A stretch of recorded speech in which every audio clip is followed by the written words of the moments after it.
की तरह, और उनका जो संबंध हुआ और जो उन दोनों के साठगांठ में अल्कोहलिक्स एनोनिमस के दोनों को फाउंडर थे, तो डॉक्टर बॉब की कहानी जो है वो हमारे लिए जरूरी है, ताकि बिल की कहानी का एक अहम हिस्सा है। और चैप्टर 7 का अगर मैं थोड़ा सा आपसे परिचय कर रहा हूँ चैप्टर 7 का, उससे पहले चैप्टर 7 का शीर्षक है मेक इट स्नैपी। और हमने पढ़ा कि कैसे एक अद्भुत घटनाक्रम के जरिए से भगवान ने अपने रहस्यमय तरीकों से काम किया और डॉक्टर बॉब को बिल डब्ल्यू से मिलवाया। गए थे वो एक्रोन एक व्यवसाय काम के लिए, लेकिन घटनाक्रम के चलते वो काम तो हुआ नहीं, लेकिन डॉक्टर बॉब से उनकी मुलाकात की एक पृष्ठभूमि तैयार हो गई है। हेनरीटा साइबरलिन के द्वारा उनको आमंत्रित किया गया है उसके घर पे, और डॉक्टर बॉब वहां पे आ रहे हैं। समय और तारीख निश्चित कर दी गई है। और लेकिन डॉक्टर बॉब की एक शर्त थी कि वो केवल 15 मिनट का टाइम है उनके पास, ज्यादा टाइम नहीं है। वो शराबीपन से पीड़ित थे, तकलीफ में थे, और वो नहीं चाहते थे कि वो ज्यादा समय व्यतीत करें, फटाफट इसको निपटा दें। और अगर हम चैप्टर 7 को पढ़े, मेक इट स्नैपी, तो लिखा है doctor bobs 15-minute meeting will become 5 hours with Bill, sharing identification and shared experience of equals as recovery basis। 15 minute की जो मीटिंग निर्धारित समय था, जो शर्त थी डॉक्टर बॉब की, वो तब्दील होती है 5 घंटे की मीटिंग में। और ये वो जादू है कि जब एक शराबी दूसरे शराबी से बात करता है, चाहे पहली मुलाकात है उन दोनों शराबियों की, लेकिन आप लोगों ने भी महसूस किया है, मैंने तो किया ही है, कि जब एक शराबी दूसरे शराबी से बात करता है ना, समय का पता नहीं चलता है। हम सोचते हैं कि ठीक है, एक अल्कोहलिक के साथ मुलाकात है, 10 मिनट, 15 मिनट, मे बी आधा घंटा, that's it. But how time flies when one alcoholic speaks to another alcoholic, it's a miracle यार। कैसे समय बीत जाता है पता भी नहीं चलता। तो वही हो रहा है यहाँ पे। 15 मिनट की मीटिंग जो थी, हालांकि ये पहली मीटिंग थी, कोई पहले की जान पहचान नहीं थी, लेकिन वो 5 घंटे की मीटिंग में तब्दील हो जाती। और उसके अलावा इस चैप्टर में पढ़ेगी कि ऑक्सफोर्ड ग्रुप की मीटिंग्स एक्रोन में जो रही थी, उसमें बिल कैसे अपने आप को उसने शामिल किया। And doctor Bob last drink, यानी कि डॉक्टर बॉब कैसे बिल से मिलके उसके संबंध में आके उनको सोब्राइटी प्राप्त हुई, उनकी आखिरी ड्रिंक। ये सब इस चैप्टर में हमको पढ़ने को मिलेगा। तो आइए चैप्टर पढ़ना शुरू करें हम। और ये है पेज 139 पे, पास इट ऑन के जिन भाइयों के पास किताब है, चैप्टर 7। जैसे कि मैंने कहा था, डॉक्टर बॉब से हम थोड़ा सा परिचय करेंगे। अब doctor Bob was 55 years old at the time of their meeting. He was about 15 years older than Bill. देखिए एज में फर्क देखिए, बिल थे 39 के, डॉक्टर बॉब थे 55 के। 15-16 साल का फर्क था उम्र में। लेकिन क्या, जब एक शराबी दूसरे शराबी से बात करता और मिलता है, does age really matter that much? देखने वाली बात यह है। और यहाँ साफ पता चलता है कि हालांकि दोनों में 15-16 साल का फर्क था उम्र में, लेकिन उसके बावजूद जो आइडेंटिफिकेशन, जो पहचान, जो उन दोनों के बीच में रिलेशनशिप बना, it was way past the barriers of age. Age से इतना फर्क नहीं पड़ता। हाँ, हालात जो थे अलग थे उसके। दूसरे शहर में रह रहा था। Doctor Bob was a doctor, physician. Bill was a stock broker, a share broker, a securities analyst in New York. दोनों की रिहायशी अलग अलग शहरों में थी, जीवन अलग चला था। डॉक्टर बॉब का वर्ल्ड वॉर से कोई संबंध नहीं था, बिल डब्ल्यू वर्ल्ड वॉर में लड़ा हुआ था। तो बहुत अलग अलग बैकग्राउंड से, पृष्ठभूमि से दोनों आते थे, लेकिन एक जो कॉमनैलिटी थी, दोनों शराबी थे। और ये जो इन दोनों के बीच में एक बंधन था दोनों के शराबी होने का, इसने जादू किया। ही टू वॉज अ नेटिव वर्मोंटर, यानी कि डॉक्टर बॉब भी उसी जिले से आया था जिस जिले से बिल आया था। ईस्ट वर्मोंट से बिल आया था, और डॉक्टर बॉब आया था Saint Johnsbury, 75 miles north of East Dorset. East Dorset से 75 मील उत्तर की तरफ सेंट जॉन्सबरी नाम की जगह थी, जहां से जो बिल डब्ल्यू की निवास स्थान थी उसका बचपन से।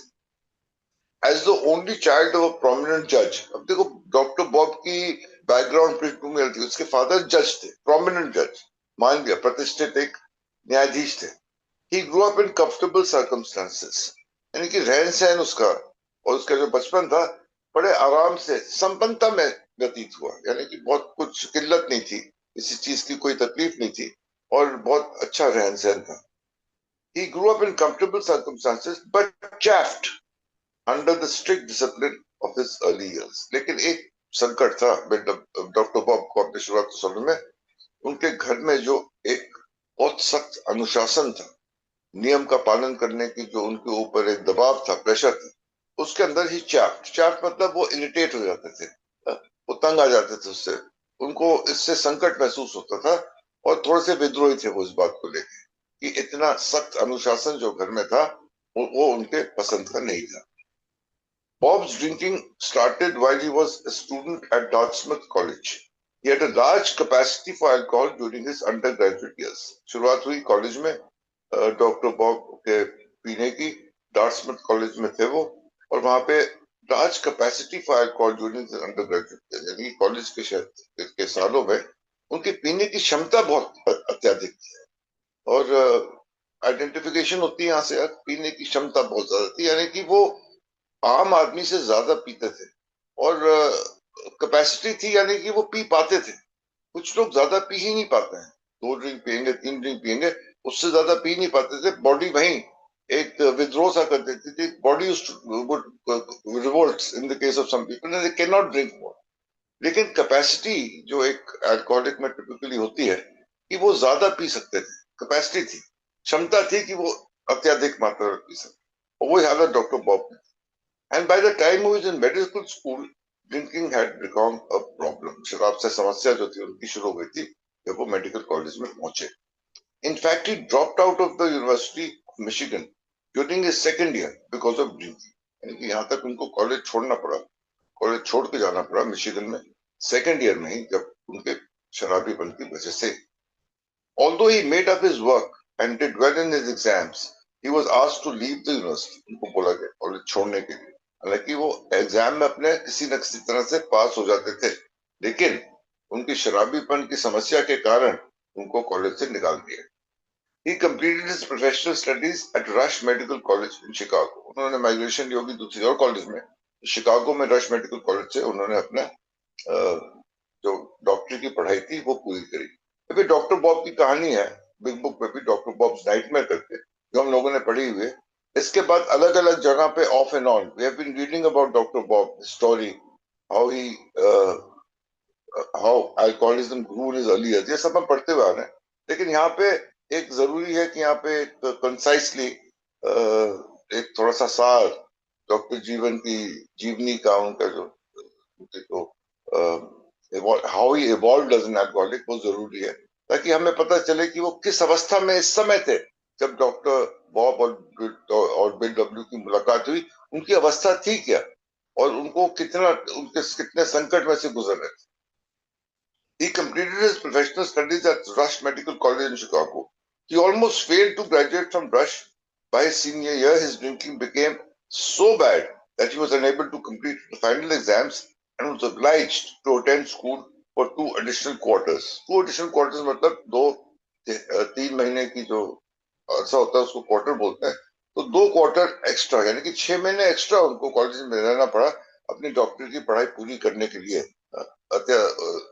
जो नियम था उससे सबसे अधिक समय लगा उनको, लेकिन किसी तरह से उन्होंने पूरी करी. And to remain absolutely dry in order to graduate. और वो अरसे के लिए उनको बिल्कुल पूरे रूप से शराब छोड़नी पड़ी, क्योंकि उसके बिना वो ग्रेजुएट नहीं कर पाते. Bob remained dry during a hard 2 years. 2 साल तक तो शराबीपन के होते हुए भी 2 साल तक उसने अपने आप को सोबर रखा. 2 years internship at Akron city hospital में उनको इंटर्नशिप प्राप्त हुई. जैसे कि एमबीबीएस के बाद डॉक्टरों को इंटर्नशिप करनी पड़ती है 2 साल की, तो उनको 2 साल की इंटर्नशिप एक्रोन सिटी हॉस्पिटल में करी. उस दौरान उन्होंने शराब नहीं पी. Then open an office in downtown. Office खोला उन्होंने वही एक्रोन में, Akron office building. Both his scholarship and his professional work were commendable when he was sober. और सोबर जब थे वो शराब नहीं पी रहे थे, तो उनका जो एकेडमिक वर्क था, यानी कि उनकी जो पढ़ाई लिखाई थी और उनकी जो प्रैक्टिस थी, दोनों सराहनीय थे, बहुत अच्छा चल रहा था उनका. लेकिन soon after opening his office, जैसे ऑफिस खोला उन्होंने, doctor Bob started drinking again. Office खुल गया, अब सब ठीक हो गया, पढ़ाई लिखाई हो गई पूरी, और जब तक जरूरत थी मैंने नहीं पी, अब तो सब ठीक है। ऑफिस खुल गया, प्रैक्टिस शुरू हो गई, Dr. Bob started drinking again and was eventually in such difficulty that his father in St. Johnsbury sent another doctor out to Akron to bring him home वापसी। यानी कि उनकी जो थोड़ा सा शराबी को लगता है ना, अब तो ठीक हो गया, प्रैक्टिस चल पड़ी, थोड़ा बहुत पैसा भी कमा रहा हूँ, अब तो मैं फिर पी सकता हूँ। पहले तो नहीं पी रहा था क्योंकि हालत नहीं थी पीने की, circumstances forcing him to remain sober.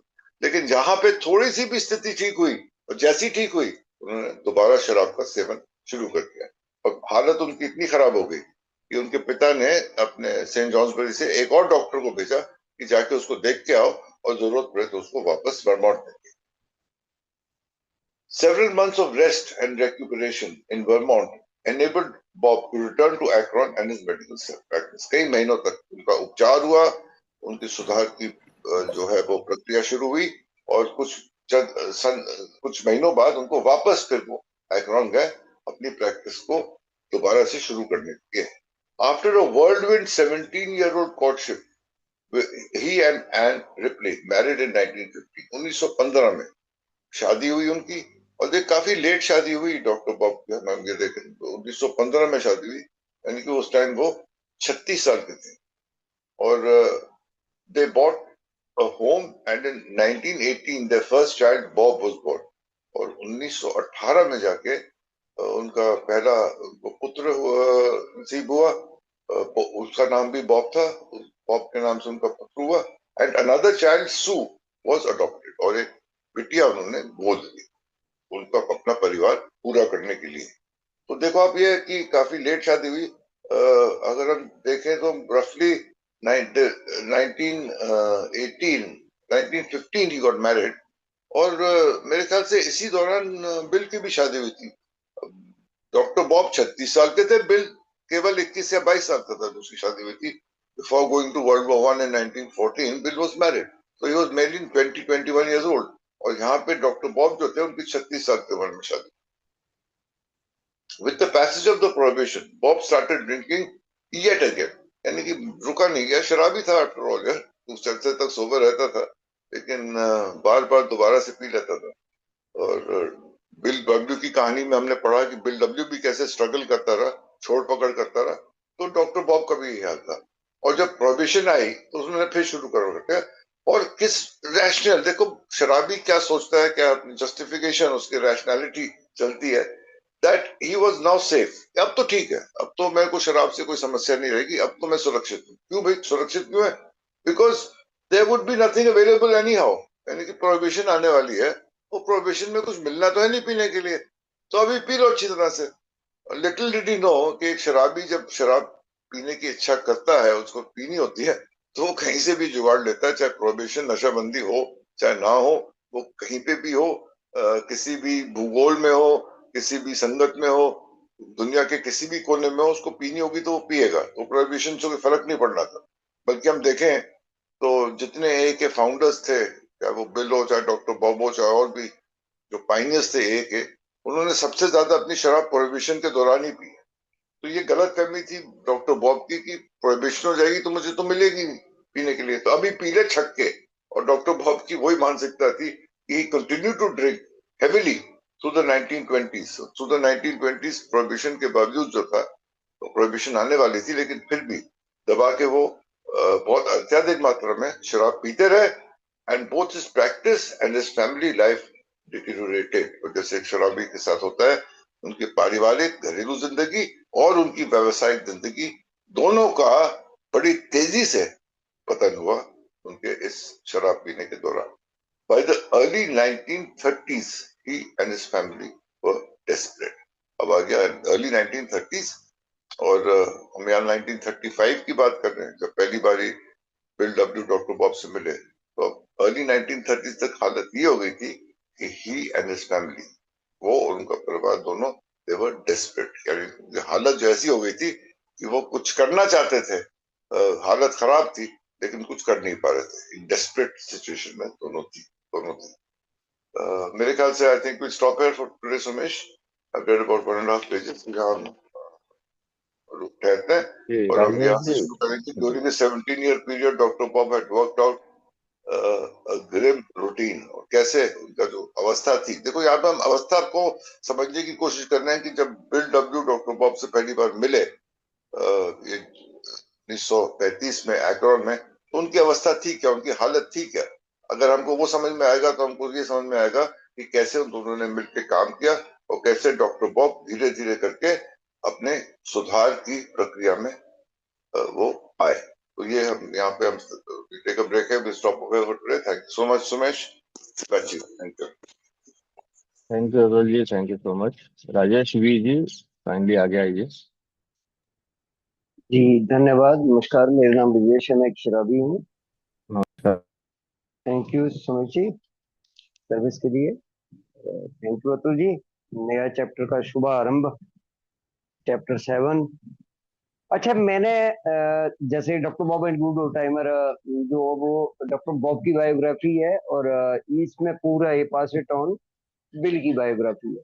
लेकिन दोनों ने ही मतलब दोनों ही किताबों में मैंने देखा कि doctor Bob and good timer में बीडब्ल्यू को काफी फ्रेम मिला है, मतलब काफी जगह मिली है। और इसमें भी पूरे का पूरा लेसन एक पूरा समर्पित करा है डॉक्टर बॉब को। खैर वो बहुत जगह जिक्र हुआ, पहले भी हुआ, आगे भी हुआ, लेकिन बायोग्राफी टाइप। अब डॉक्टर बॉब के बारे में अतुल जी सही कह रहे हैं कि अलग अलग किताबों में हमने जैसे पहले एक अंत ऑफ पेज किताब पढ़ी, या बहुत से ऐसी किताबें जो पीछे हम लोगों ने पढ़ी, चाहे वो एज बिल सीजेट में टुकड़े टुकड़ों में छोटे छोटे जो डॉक्टर बॉब के बारे में पढ़ने को मिले हो, बिग बुक में हो, और भी कई जगह। भाई डॉक्टर बॉब के बिना भी अधूरा ही रहता है। अब डॉक्टर बॉब पूरा नाम Robert Holbrook Smith. Doctor Bob जैसे 8 अगस्त 1879, मतलब 1879, वो 19वीं सेंचुरी में क्लैबॉर्ड के हाउस में एक वो नाम था उसका, सेंट्रल एंड समर स्ट्रीट बोलते थे, इन सेंट जॉन्सबर्ग वेरमॉन्ट में हुआ था। पिता जज थे भाई, और बड़ा बड़ा नाम था बाल्टर, पूरा नाम इनके था बाल्टर पेरिन स्मिथ, और वर्मोंट के कोर्ट में ही जज थे। लेकिन उसके बावजूद भी इनके फादर के पास, डॉक्टर बॉब के फादर के पास कई और मतलब शहर के जैसे होता है ना कि टॉप पे रख लो आप किसी आदमी को, वो व्यक्ति थे, क्योंकि स्टेट अटॉर्नी भी थे जज के साथ, मेंबर ऑफ स्टेट लेजिस्लेटिव भी थे, सुप्रिटेंडेंट सेंट जॉन्सबरी स्कूल के भी सुप्रिटेंडेंट थे, director of merchant national bank के थे ये, president of Pacific saving bank के भी डायरेक्ट प्रेसिडेंट थे, कईयों के डायरेक्टर, कईयों के प्रेसिडेंट। और संडे स्कूल में 40 साल तक इन्होंने भाई साहब वो बच्चों को पढ़ाया। अब संडे स्कूल हमें पता है क्रिश्चियनिटी में संडे स्कूल का क्यों कुछ लोग जो संडे स्कूल में पढ़ाते हैं, मतलब जो बड़े रिलीजियस लोग होते हैं और प्रोफेशन में टॉप पर होते हैं अपने, मतलब जो पद में प्रतिष्ठा में, वो लोग क्या है कि बच्चों को पढ़ाने के लिए, फ्री में बच्चों को पढ़ाने के लिए संडे स्कूल में, चर्च में जाते हैं। और ये कामना थी जज की, जज साहब की और इनकी पत्नी की, दोनों की ही कामना ये थी कि बच्चा जो है, बच्चे को एक ऐसा रिलीजियस बनाया जाए, मतलब ऐसा नर्चर करा जाए, ऐसा पोषण करा जाए कि बच्चे के अंदर से अलग चीज निकल आए जैसे पिता में। लेकिन हुआ उल्टा। अब डॉक्टर बॉब बोलते हैं कि फादर बहुत ही रिजर्व किस्म के। अगर डॉक्टर बॉब से पूछे कि आपके पापा कैसे थे, तो डॉक्टर बॉब ने कई बार उनका बोला कि बड़े ही रिजर्व टाइप थे उनके फादर। और अगर डॉक्टर बॉब के बेटे से पूछें आपके पापा कैसे थे, मतलब अलग अलग लोगों के पॉइंट ऑफ व्यू से, मतलब इनके परिवार के पॉइंट ऑफ व्यू से, तो स्मिटी का ये कहना था कि सेम उन्होंने भी अपने पापा के बारे में निर्जर शब्द। लेकिन एक चीज doctor Bob and good timer में मैंने एक चीज पढ़ी थी कि ये थोड़ा सा फनी टाइप थे, मतलब इनको लोगों के नाम बदलना, फिर इनका टच जो था बिल में नहीं था टच। हालांकि बिल भी वर्माउंट के थे, लेकिन बिल में वो जो अपना होता है ना पुराने शब्दों का टच, जैसे मैं हिमाचल का हूं तो बात बात में मेरी शब्दों में जो वो हिमाचली झलक आए, इस प्रकार से इनमें टच बहुत था। मतलब वर्माउंट का टच जो था, साधारण शब्द बड़ा यूज करते थे गाँव के, इस प्रकार के थे। तो उन्होंने बोला मतलब थे तो रिजर्व फादर, लेकिन फ्रेंडशिप में बड़े फॉर्मल थे। जब भी किसी के दोस्त बन जाते थे तो बिल्कुल opposite, friendly, genius and full of fun. Smitty said, a Smitty ने, स्मिटी स्मिथ ने, डॉक्टर बॉब के बेटे ने अपने पापा के बारे में बोला। डॉक्टर बॉब इकलौते बेटे थे अपने माँ बाप के। और एजुकेशन जैसे हम लोगों ने पढ़ी लिया कि किस तरीके से वो स्कूल में तो शराब शुरू कर दी। और शराब पीने का मेजर कारण जो था वो माँ बाप का स्टिकनेस, हाई डिसिप्लिन और स्ट्रिक्टनेस। और स्ट्रिक्टनेस ने इनको जैसे उदंडता जो शराबी के अंदर होती है, मैं हर एक अल्कोहलिक में देखता हूँ कि वो अगर मतलब स्ट्रिक्ट डिसिप्लिन होगा तो वो तोड़ेगा तोड़ेगा, उसको ब्रेक करने की कोशिश करेगा। और बचपन से ही ये होता है उसके अंदर। तो रात को वो चुपके से निकल के जाना और पीना, स्कूल टाइम से ही पीने लगे तो। और ये तो पता लग गया कि हार्ड ड्रिंक करते। और और उसके बाद इन ये मतलब माँ माँ ने इनको सोबर होते हुए देखा। फादर बेचारे नहीं इनकी सोबरिटी देख पाए। और बहुत सी ऐसी चीजें हैं जो इनके बारे में। लेकिन इनकी बिटिया जो है सुजैन, जो अडॉप्ट की, अच्छा इनके बेटे और बिटिया के बीच में ना वो 5-6 महीने का फर्क था। मतलब बच्चों में 5-6 महीने का। अब ये बताते नहीं थे डॉक्टर बाबू की फनी का कुछ किस्से ऐसे हैं कि जैसे स्कूल में एडमिशन करवाने के लिए गए, प्रिंसिपल ने नाम लिखा, डेट ऑफ बर्थ लिखा। तो अब 6 महीने का तो गैप हो नहीं सकता है, दो बच्चों में कैसे 6 महीने का गैप होगा? अगर जुड़वा होंगे तो इकट्ठे होंगे। अगर भाई साहब 9 महीने का तो कम से कम चाहिए होता है ना, 5 महीने का गैप कैसे हो जाएगा बच्चों में? तो ये डॉक्टर बाबू जानबूझ के उनको बताते नहीं थे। मतलब अडॉप्ट करी थी इन्होंने बिटिया अपना परिवार कंप्लीट करने के लिए। और भी बहुत सी ऐसी चीजें हैं क्योंकि इनके बारे में हमें कम उस तरीके से पढ़ने को मिलता है। हालांकि जब वो किताब पर हम पढ़ेंगे तो छोटी छोटी चीजें, इनका बचपन जैसे हमने बिल डब्ल्यू का बचपन पढ़ा है, वैसा उस किताब में हम लोगों को बचपन भी इनका देखने को मिलेगा। लेकिन अब यहाँ पर आते हैं कि बॉब ने फर्स्ट ड्रिंक जो हुआ वो गर्मियों के दिनों में, जब वो 9 साल के थे भाई साहब, वो पड़ोसी के फार्म में जाकर वो भूसे में घुस के ना, उन्होंने जैसे वो खेतों में किसानों ने रखा हुआ होता था देसी शराब निकाल के, और वहां पर इन्होंने भाई साहब लगा लिया। और वो हार्ड साइडर कुछ इस प्रकार की थी कि वो मतलब वो अब किसान लोग तो वो बचा जाते हैं। अब जैसे ही वो कुछ घूंट लिया और आंखों से वो पानी निकलना शुरू हो गया और हो गया काम। लेकिन वो टेस्ट इनको ऐसा अट्रैक्ट करा कि वो जो है, अब देखो कितना छोटा बच्चा है यार। मतलब बीडब्ल्यू का हमने देखा कि बीडब्ल्यू ने कब पी थी, जब 17-18 साल के यंग ऑफिसर सेकंड लेफ्टिनेंट बनने के बाद पहला ड्रिंक उठाया। ये तो ये बचपन से मतलब गुण ही है, कई चीजों में देखने को मिल रहा है। बॉब आउटडोर बहुत पसंद था। और बाकी चीजों में हम लोगों को देखने को मिलता है कि बॉब एक अलग तरीके का व्यक्तित्व था। क्योंकि मैं अगर सिक्योरिटी में देखूं तो बॉब में ना ये चीज अंदर थी। जैसे वो ऊपर से कोई चीज गंदगी गिर गई है, जैसे हमें बोला जाता है ये में कि तुम्हारे अंदर ही है, आत्म शांति तुम्हारे अंदर है, वो सारी चीजें तुम्हारे अंदर ही है। ऊपर जो मलबा गिर गया है उसको हटा दो। तो उनमें मैं देखूं तो सिक्योरिटी हाईली मतलब विनम्रता की। अगर मेरे को अपने पाइनियर में बोलना हो कि भाई साहब आप एक आदमी का नाम बताओ, तो मैं डॉक्टर बॉब, सीधा डॉक्टर बॉब पर जाऊंगा। कि अगर ह्यूमिलिटी किसी के अंदर झलक एक्शन के रूप में आप लोगों को देखने को मिली हो तो कौन व्यक्ति है, तो मैं डॉक्टर बॉब का नाम लूंगा। तो उस प्रकार से इस व्यक्ति का व्यक्तित्व था। हालांकि इनकी मदर और मतलब हालांकि इनकी पत्नी और इनकी मदर के बीच में वो थोड़ा सा आंकड़ा जो सास और बहू का रहता है वो उस प्रकार से इनकी फैमिली का था। और बहुत से ऐसे लेटर है। अब डॉक्टर बॉब का इतना ज्यादा इतिहास हम लोगों को कैसे मिल जाता है? क्योंकि डॉक्टर बॉब ने जहां जहां मतलब अपनी एजुकेशन के लिए गए, या जहां जहां जैसे यूनिवर्सिटी में एक में नहीं हो पाई, इनके पापा बुला के लाए, फिर दूसरी में एडमिट करवाया, फिर 2 सेमेस्टर जो है वो ज्यादा करने पड़े। मतलब बड़ा टाइम लगा भाई साहब वो एमबीबीएस की डिग्री लेने में ना।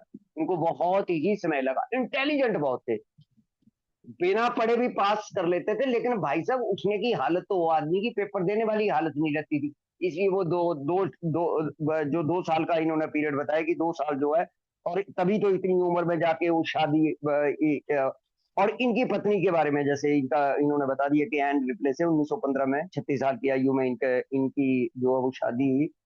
एन रिप्ले जो है वो मतलब इनसे भी ज्यादा है। अगर मैं इनसे भी ज्यादा बोलूं कि आध्यात्मिकता में इनसे भी एक बेहतर, और मदर ऑफ ए का टैग है मिला हुआ है, एन को मिला है। लुइस को भी बोलते हैं लेकिन एन के लिए सीधा टैग है ये कि मदर ऑफ ए।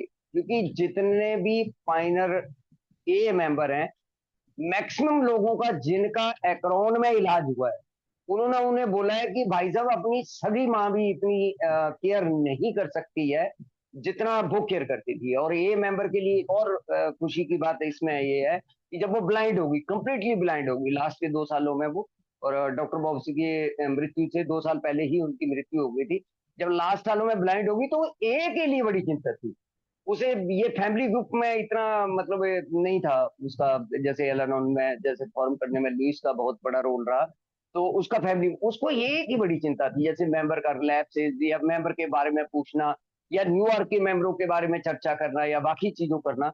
इसलिए लोगों ने जो है वो इसको एन रिप्ले को, जिनकी इनसे शादी हुई थी, 2 बच्चों के बारे में भी बात होगी जी। और पूरा नाम स्मिटी स्मिथ बेटे का और सुजैन स्मिथ बिटिया का। तो इनके 2 बच्चे थे और अब यहाँ तक हम पहुंच गए हैं। जब इनकी वो प्रैक्टिस, इन्होंने एक क्लिनिक खोला था। और कई हम लोगों को, मेरे को बड़ा कंफ्यूजन रहता था सिटी हॉस्पिटल और सेंट थॉमस हॉस्पिटल के बीच में, बड़ा कंफ्यूज रहता था मैं कि यार डॉक्टर साहब नौकरी किस में करते हैं भाई साहब, ये तो बता दो। तो वो नौकरी नहीं है, उनका अपना एक ऑफिस था। वो बुलाने पे जाते थे इन हॉस्पिटलों में। हालांकि बाद में ऐसी बेचारों के साथ ऐसा हुआ कि उन्हें नौकरी भी, जॉब भी करनी पड़ी जब वो बहुत बुरी हालत, वो शटडाउन हुआ। कई चीजें जो है वो शराबीपन के कारण इनके जीवन में आई। तो आगे आगे जैसे बढ़ते जाएंगे, जैसे जैसे इनकी यात्रा जो है वो चलती जाएगी, वैसे वैसे बहुत ही बेहतर एक हम लोगों को जानकारी जो है डॉक्टर बॉब के बारे में उपलब्ध होगी। धन्यवाद। Thank you so much.